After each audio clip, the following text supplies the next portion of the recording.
Welcome to A Magical Life, Health, Wealth and Weight Loss. I'm your host, Magic Barclay, lead practitioner at Holistic Natural Health Australia and #1 best-selling author. In this podcast, I aim to give you practical tips on how to accelerate and sustain your health, increase your financial, spiritual and emotional wealth, and to look at something that haunts many of us needlessly, weight loss.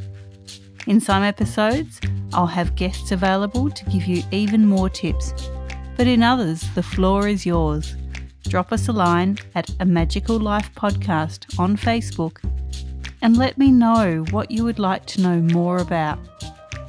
Now, sit back and enjoy, because it is time for you to create and truly discover a magical life. Welcome back to A Magical Life. I'm your host, Magic Barclay. Today, Rob Krecak joins us. Rob is a thrill seeker, self-professed nerd, question asker, voracious reader, competitor, keynote speaker, and business builder. As someone vulnerable to technology's addictive hold from a young age, video games and Facebook in particular, Rob is on a mission to help individuals and companies reduce stress and get back time to master their careers and lives.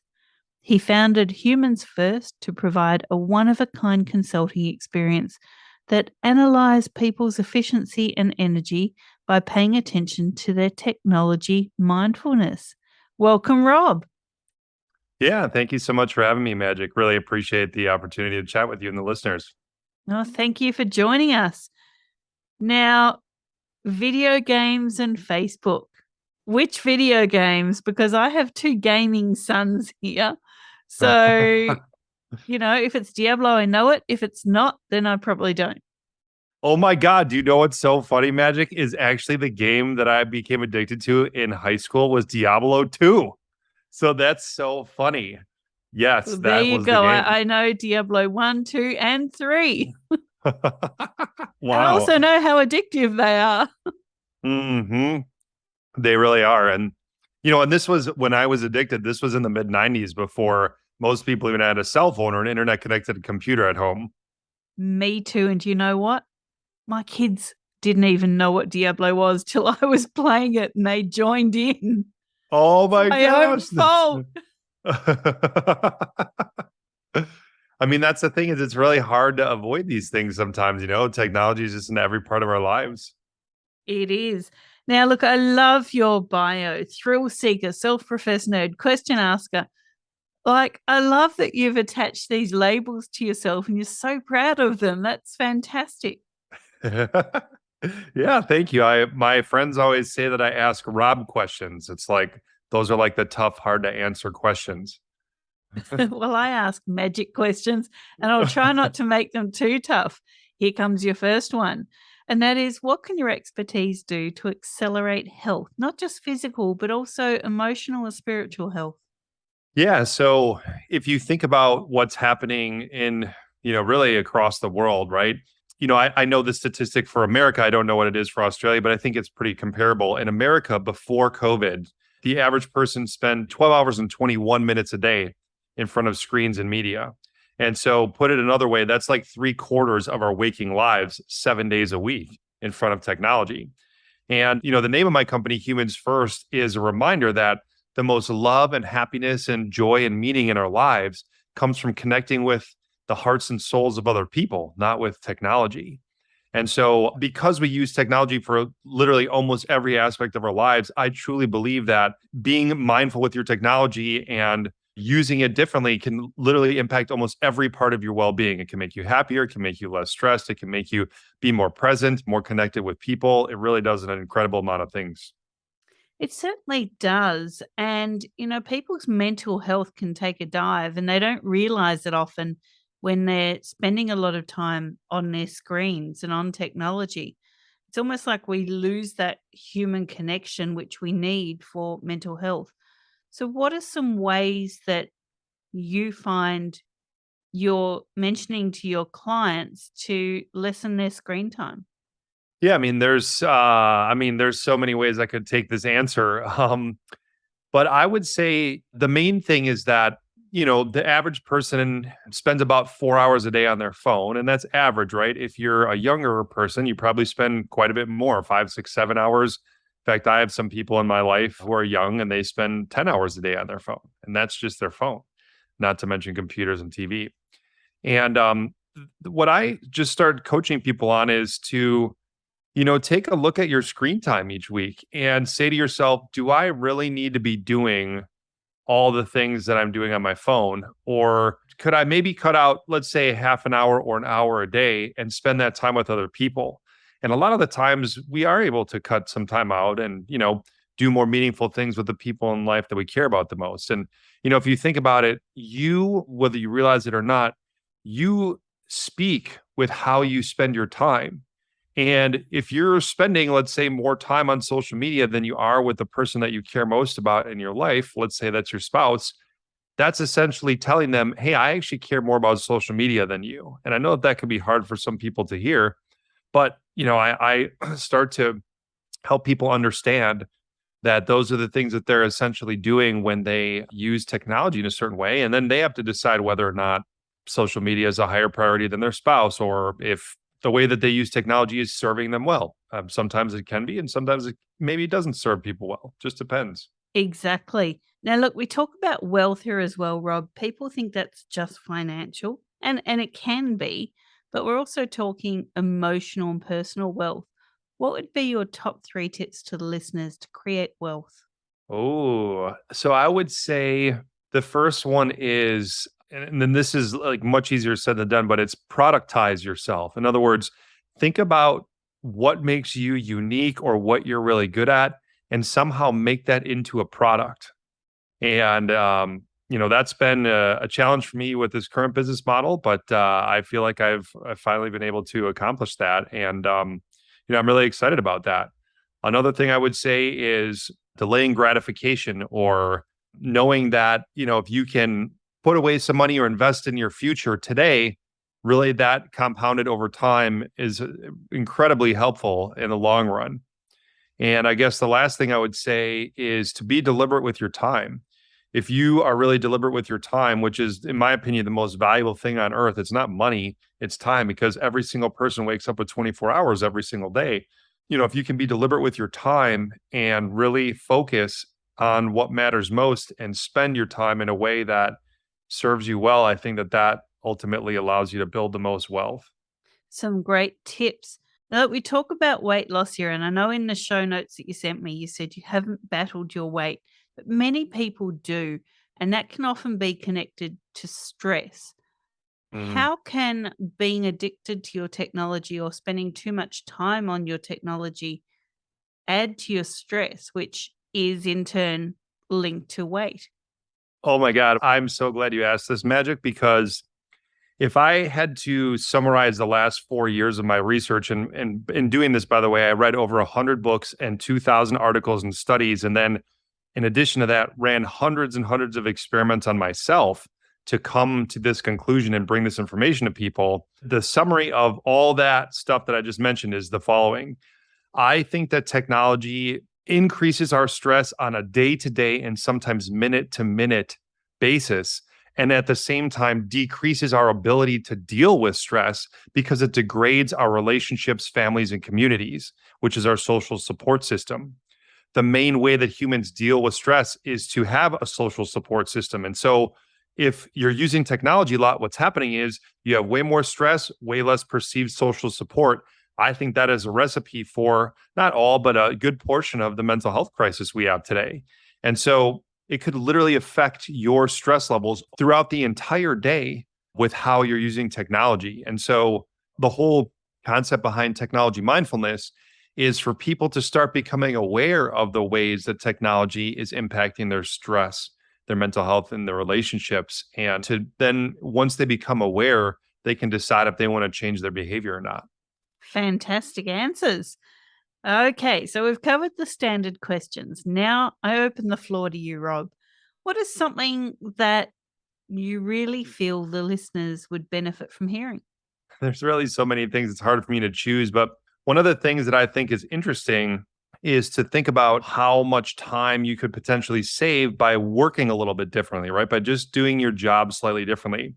So what I see happening to a lot of people is they're using their phone for a lot of parts of their job, right? Like, they're checking emails from their phone, or they're doing web searches or whatever. Like, there's many things obviously you can do from your phone, which is not necessarily a bad thing. But here's the issue with that.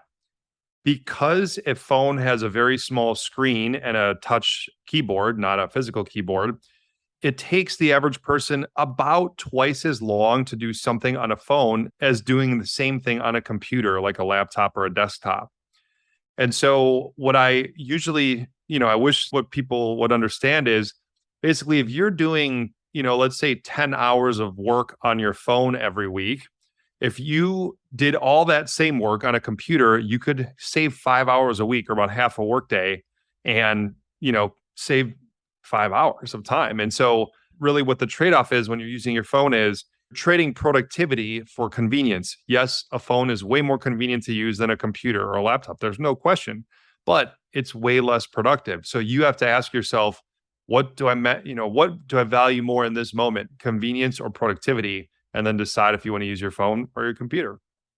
Exactly. And we've touched on this before in this podcast. Back in episode 210, we had Daniel C. talking about creating space and certainly doing a digital detox. So, this is not something foreign to this podcast, but what are your top tips in taking time away from that phone? You've just mentioned go to the computer and you'll save 5 hours. And I completely agree. I can type a heck of a lot faster on the PC than I can on my phone because the phone's a one finger job and the PC Mm-hmm. is two hands. So, what are some other tips that you've got in creating that time, that detox time from your technology and increasing your productivity? Yeah, absolutely. So, I mean, there's a bunch of like very quick things that I can suggest for listeners that literally will take you, a couple minutes to do. The first one, and I'm talking about iOS, iPhone, but there's also similar settings in Android. They're just named slightly differently. But on iPhone, one of the features in the settings is called Raise to Wake. And so if you have this enabled, and most of the time it's enabled by default, what happens is every time you physically move your phone, it will light up the display, which does two things. One, it sucks up battery, and two, it kind of sucks you into your phone, right? So like when you move it, your screen turns on, you look, of course, instinctively, oh, look at the notifications. There's a bunch of things that I have to tend to. And so then you're like, okay, I'll just open up my phone real quick. Well, when you disable the raise to wake, then it saves battery life and doesn't allow you to just get lost in your phone when you move it. And it sounds like something very simple, but when I disabled this feature, it saved me about 2 hours of screen time a week, which that's a lot just for one simple feature. And so you can disable that in literally 10 seconds. Another thing that you can do is, again, on iOS, you can go to settings and then notifications. And what's interesting is 85% of people have not adjusted the notifications on their phone at all, which to me is just bonkers. And so if you go down that list of apps, you can turn off the notifications for as many apps as you want. What I've personally decided for myself is to disable all the notifications except for phone calls, text messages, and then travel apps like the Southwest app, so just so I know if my flight is delayed. But by doing that, it dramatically cuts down on the number of notifications you get, which makes you way less distracted, which makes you more present and allows you to really focus on your work and be present with the people in the real world. I've actually done that on all my social media apps. So people will Mm. message me, text me and they'll go, "Did you see the thing on Facebook?" And I'm like, "No. Why would I?" Unless I physically log in, I can't see it. So for me, it's just my Gmail text and phone that I get, and of course, like emergency and weather and things like that. Talking Love about that. phone batteries, my phone is in my hand right now, staring at me quite sadly because it keeps running out of battery. Now, I've taken myself off all the messenger chats and things like that, and so that's not just popping up now. What are some other ways to save battery? Oh, interesting. Well, I actually owned 4 cell phone repair stores, and so I do know that, and we did many, many battery replacements on almost any kind of phone you can imagine. And I do want to be clear that, even if you do as many things as possible in the software, the batteries do just have a finite life. And generally it starts to, the battery life substantially degrades starting at around 18 months, but it really just depends on your use and the type of phone and a bunch of other things. So just to be clear, I mean, I could tell you 10 things to save your battery life, but if your phone is like 5 years old, it's probably just has a bad battery or a really kind of worn out battery, and you probably need to replace it. But in terms of saving your battery life, another thing that I thought was really helpful is there's a feature in iOS where you can go to settings and then notifications. And then at the top, it should say scheduled summary. So if you click on that, you can choose a bunch of apps. Like let's say you choose the 5 apps that you use the most that give you a lot of notifications. And you choose those apps and then you choose what times of day you want the notifications to come in. So let's say it's every other hour, right? Starting at 9 a.m. So 9 a.m., 11 a.m., 1 p.m., blah, blah, blah. So then what happens is iOS will group all the notifications from those 5 apps and deliver them to you all at the same time every other hour or whenever you specify. And so that way it dramatically cuts down on the notifications that you do get, but you still get them. It's just all at one time. And so again, it really makes you interact with your phone way less and not light up the screen all the time with the notifications from all the different apps. Definitely will save your battery life. Fantastic. So tell us a little bit more about the consulting that you do. How can people find you and what is a typical session for you? Yeah, so people can find me on humansfirst.us. That's my webpage. And, I do a lot of different type of consulting, but the main thing that I do is help individuals and groups with technology overload. And I also help and guide companies to officially transition from a 5-day work week to a 4-day work week with no loss in productivity or profitability. And so the way that the sessions are structured or the, agreements are structured really just depends on if you're a group or an individual or a company. But generally what I find is that when people come to me, they're really stressed out. They don't have enough time to do anything. They're saying, I feel like I'm at work and I'm doing a million things, but I don't feel like I'm getting anything done. I can't focus. I'm way too distracted. And so those are the people that I can really help. And as an example, I have a client who's actually running for governor of the state of Colorado here in the United States. And she's like a super busy politician. She came to me and she took my initial client survey. I took her through my process. I only met with her for a couple hours. She was so open-minded. I really appreciated how she basically took every recommendation that I had.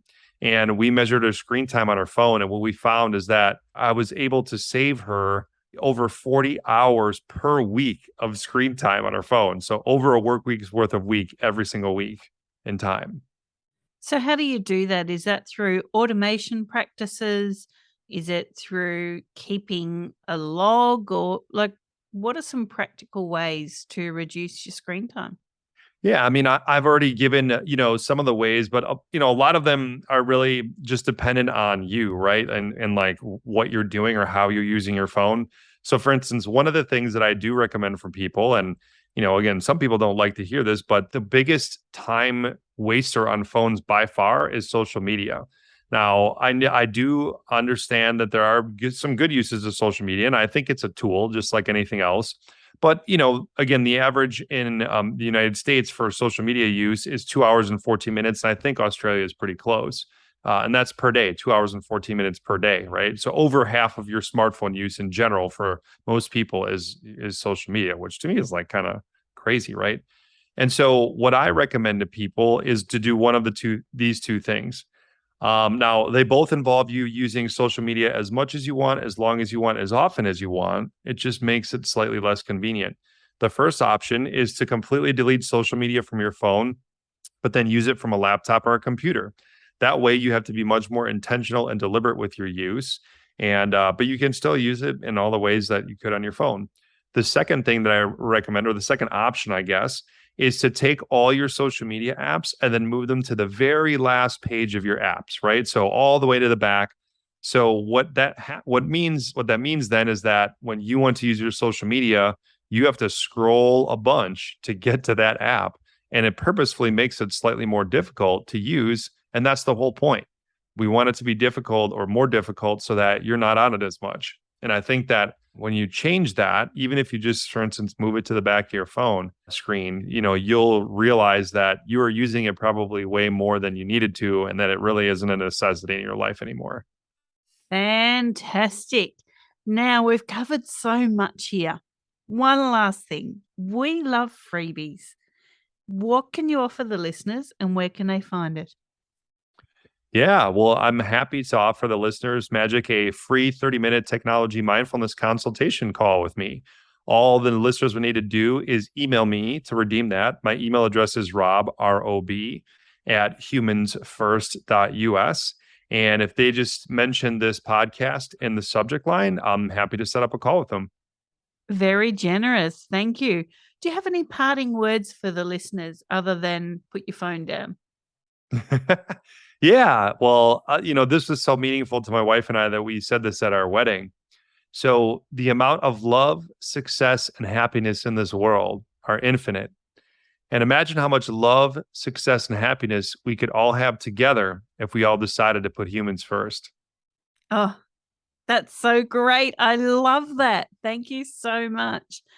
Now, Rob, thank you so much for your time. We've really enjoyed this chat, and I'm sure the listeners will get so much out of this. We've spoken of socials. What are your socials? I don't have any. Oh, that's fantastic.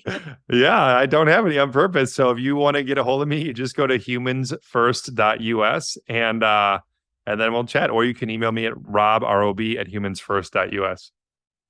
There you go, listeners. Rob is a man that not only talks the talk, but walks the walk. Thank you so much. Listeners, I hope you've gotten so much out of this episode, just as I have. And for now, go forth and create your magical life. Thanks for listening today. Please subscribe to hear future episodes, leave a review, and share this podcast. You can follow us on Facebook at A Magical Life Podcast or at Holistic Natural Health Australia. That's holistic with a W. You can find us on Instagram at Holistic Natural Health or at www.holisticnaturalhealth.com.au. That's where you'll access all sorts of articles, freebies, and more.